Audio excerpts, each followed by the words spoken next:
¿Dónde está el antisemitismo? De Humberto Eco. Una serie de hechos recientes, no solo atentados, sino también sondeos preocupantes, ha vuelto a situar en primer plano la cuestión del antisemitismo. Es difícil diferenciar la oposición a la política de Sharon, en la que coinciden muchos judíos, del antiisraelismo y a este del antisemitismo, pero la opinión pública y los medios de comunicación tienden a meterlo todo en el mismo saco. Además, parece que la opinión pública occidental se basa en dos ideas consoladoras. El antisemitismo es una cuestión árabe y, en cuanto a Europa, afecta a un sector muy restringido de cabezas rapadas neonazis. Europa nunca ha sabido distinguir muy bien entre antisemitismo religioso, popular y científico. El antisemitismo religioso ha sido sin duda el responsable del antisemitismo popular. Afirmar que los judíos eran el pueblo deicida justificó muchos pogromos, porque además era difícil para una parte de los pueblos europeos asimilar a los judíos de la diáspora decididos a conservar sus tradiciones. En un mundo de analfabetos, los seguidores del culto al libro y por tanto de la lectura parecían intelectuales peligrosos que hablaban con lengua desconocida. Por antisemitismo científico entiendo aquel que sostiene, con argumentos histórico-antropológicos, la superioridad de la raza aria sobre la judía y la teoría política del complot judío para la conquista del mundo cristiano, cuya máxima expresión son los protocolos de los sabios de Sión. Y este es un producto también de la intelectualidad laica europea. En el mundo árabe no existe antisemitismo teológico, porque el Corán reconoce la tradición de los grandes patriarcas de la Biblia desde Abraham hasta Jesucristo. En la época de su expansión, los musulmanes fueron bastante tolerantes con los judíos y con los cristianos, considerados ciudadanos de segunda clase. Mientras pagaran sus tributos podían seguir practicando su religión y comerciando con sus productos. El antisemitismo islámico, al no ser religioso, es hoy de naturaleza exclusivamente étnico-política. Los motivos religiosos sirven de refuerzo, no son la base.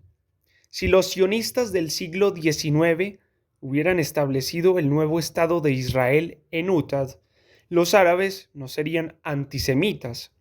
No querría que se me malinterpretase. Por razones históricas y religiosas, los judíos tenían todo el derecho a optar por Palestina. Su peregrinación fue pacífica durante un siglo. Es legítimo que permanezcan en ese territorio porque se lo han ganado con su trabajo. Ahora bien, el antisemitismo árabe es territorial, no teológico. Más grave es, en cambio, la responsabilidad europea.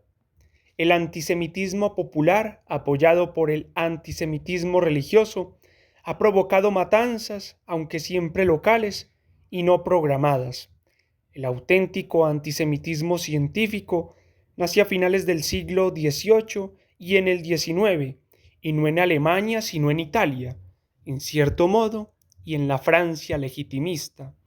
Es en Francia donde se afirman las teorías del racismo, esto es, de las raíces étnicas de la civilización, y es entre Francia e Italia donde se elabora la teoría del complot judío, responsable primero de los horrores de la Revolución Francesa y luego de una trama dirigida a someter la civilización cristiana. La historia ha probado que los protocolos fueron obra de jesuitas legitimistas y servicios secretos franco-rusos, y solo más tarde fueron asumidos como obra indiscutible de los zaristas reaccionarios y de los nazis. La mayor parte de las páginas árabes antisemitas que encontramos en Internet están basadas en este antisemitismo científico europeo. El honorable Finit está haciendo todo lo posible para eliminar el antisemitismo de la historia pasada de su partido político, y eso le honra. Pero si van ustedes a cualquier librería especializada encontrarán, junto a libros de ocultismo sobre Santo Grial, los discursos de Mussolini y los protocolos. Una curiosa mezcolanza de la que se servía un ideólogo de nuestra derecha como Ébola, cuya presencia en esas librerías es una constante.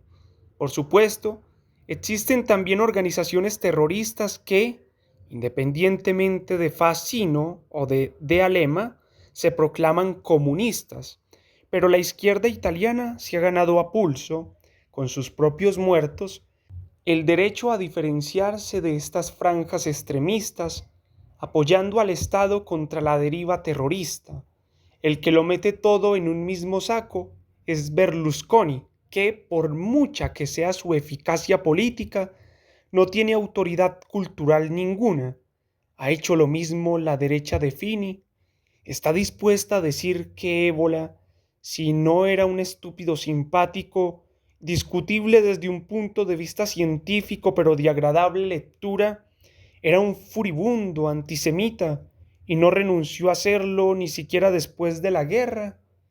¿Quién tiene que ocuparse de desmantelar en la escuela y en la educación permanente de los adultos las locuras del antisemitismo científico del que era cómplice en los delirantes ejemplares de la Difesa de Raza, el honorable almirante? Es un deber y una necesidad defendernos del terrorismo árabe, pero combatiendo, al menos en el ámbito de una educación permanente, a los enemigos que tenemos en nuestra propia casa y que son los inspiradores del antisemitismo árabe.